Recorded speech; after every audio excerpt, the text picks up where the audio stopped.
निंदक नेरे राखिए आंगन कुटी छवाए, बिन पानी साबुन बिना निर्मल करे सुभाए। सो दोस्तों, तुलसीदास जी का ये दोहा हमारी ज़िंदगी बदल सकता है अगर हम इस दोहे का सही अर्थ और सही यूज़ अपनी लाइफ में कर सकें। दोस्तों, मैं कॉर्पोरेट वर्ल्ड से हूँ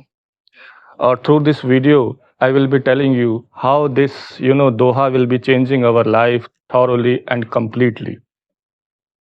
दोस्तों, आपने भी ऑब्जर्व किया होगा कॉर्पोरेट वर्ल्ड में जब भी कोई कंपनी अपने आप को और ज़्यादा इम्प्रूव करना चाहती है या जब भी कोई कंपनी डाउनफॉल की तरफ होती है तो वो क्या करती है? वो एक कंसल्टेंट हायर करती है।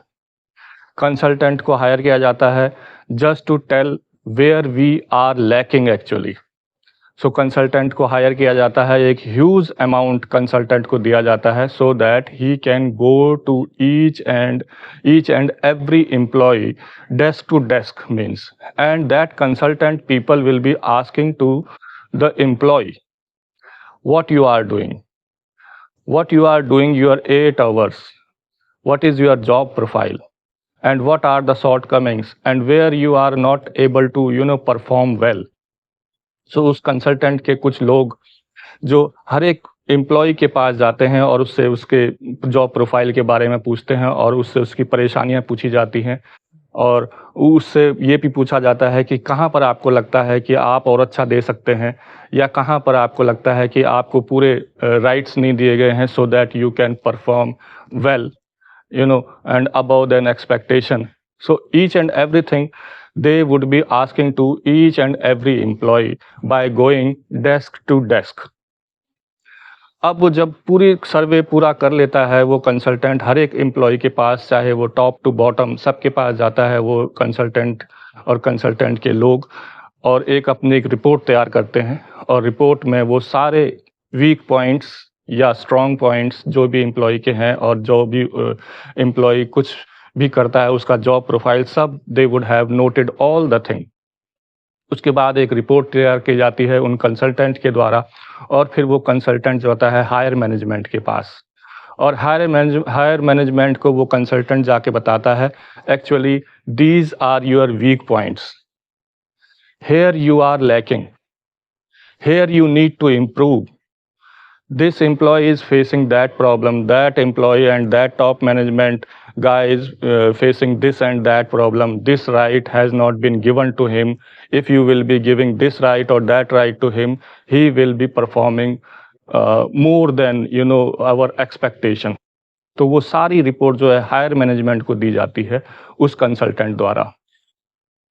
कंसल्टेंट की सारी रिपोर्ट को higher management thoroughly point to point जाती है और उसके बाद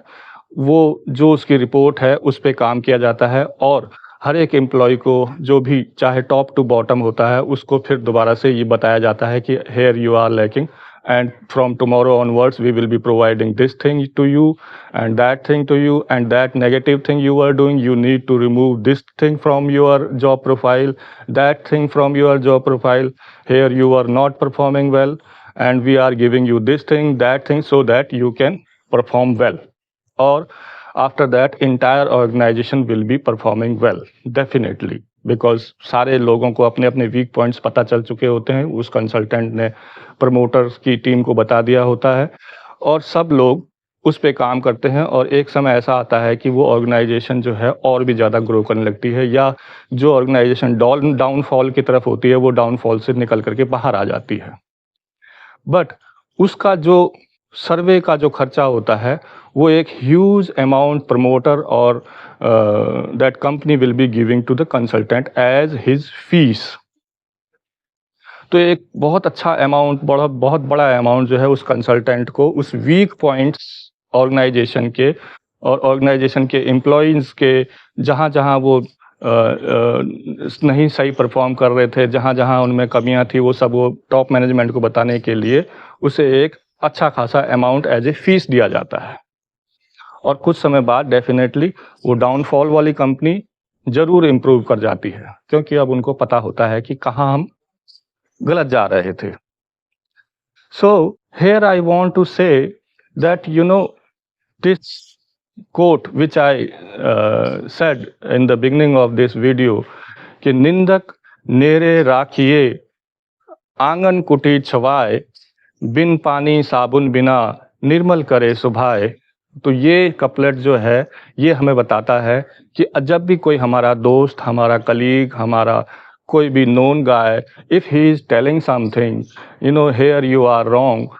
here you did not perform, so we need to take it seriously. हमें ये सोचना चाहिए कि एक ऑर्गेनाइजेशन को उसके वीक पॉइंट बताने के लिए एक अच्छा अमाउंट पे करना पड़ता है, बट हमारे जो आसपास के लोग हैं, जो हमें हमारे वीक पॉइंट्स बता रहे हैं, वो फ्री ऑफ कॉस्ट बता रहे हैं। लेकिन हम उसको नेगेटिवली लेते हैं। हम ये सोचते हैं कि this guy is against us, that is why he is telling me, he is criticising me. Actually he is not telling me my weak points, he is criticising. हम ये सोचना शुरू कर देते हैं कि वो हमें क्रिटिसाइज कर रहा है, लेकिन एक्चुअली में वो हमें हमारे वीक पॉइंट बता रहा है, जहाँ पर हम खुद काम करके उस वीक पॉइंट में इम्प्रूव कर सकते हैं और अपनी लाइफ में बहुत बढ़िया कर सकते हैं।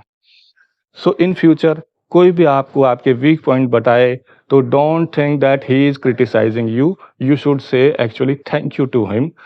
एक्चुअली होता क्या है कि हम अपने वीक पॉइंट, शॉर्ट कमिंग्स खुद नहीं देख पाते हैं, सो दूसरे को ज़्यादा जल्दी नज़र आते हैं। अगर वो बता रहा है तो हमें उसको सुनना चाहिए और उस पे हमें काम करके उस वीक पॉइंट को इम्प्रूव करना चाहिए, so that we can also perform well as a individual like an organisation, जो कि अपने वीक पॉइंट्स कंसल्टेंट द्वारा बताए जाने पर उस पर काम किया और उस ऑर्गेनाइजेशन ने अपने आप को इम्प्रूव किया। तो हमें भी